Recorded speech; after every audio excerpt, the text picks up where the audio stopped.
జై శ్రీరామ్. అందరికీ ముందుగా అడ్వాన్స్గా ముక్కోటి ఏకాదశి శుభాకాంక్షలు.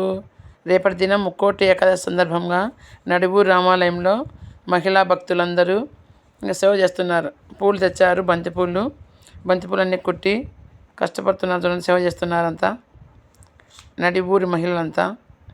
మా వదినమ్మ గారు, అక్కగారు, సుమిత్రక్క, వదినమ్మ, హైమావతి అక్క, పార్వతి, అందరూ మహిళలంతా వచ్చారు, సేవ చేస్తున్నారు అలంకరణ కోసం.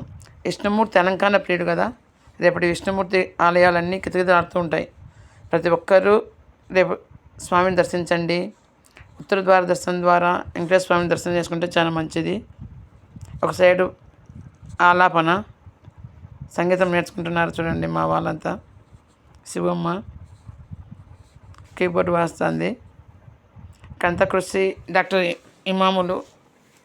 ఇంకొక గుడిలో మా ఫ్రెండు, మా కోలాటం బ్యాచ్ ఫ్రెండు, ఆమె భజన సంఘం ఉమామహేశ్వరి వెంకటేశ్వర స్వామి గుడికి 100 కేజీలు బంతిపూలు తెచ్చి కుట్టి ఆల్రెడీ పెట్టినారు. ఈరోజు చామంతి పూలన్నీ వాళ్ళు కష్టపడుతున్నారు, కుడుతున్నారు. ఇవన్నీ చామంతి పూలు 200 కేజీలు ఇచ్చింది. 100 కేజీలు బంతిపూలు వెంకటేశ్వర స్వామి గుడికి. రేపు ఉదయం వెంకటేశ్వర స్వామి గుడిలో భజన, తర్వాత కోలాటం ఉంటుంది. అందరూ హాజరై జయప్రదం చేయాల్సిన కోరుచున్నాము. చామంతి పూలు రకరకాలు ఉన్నాయి కదా, చాలా ముద్దుగా ఉన్నాయి.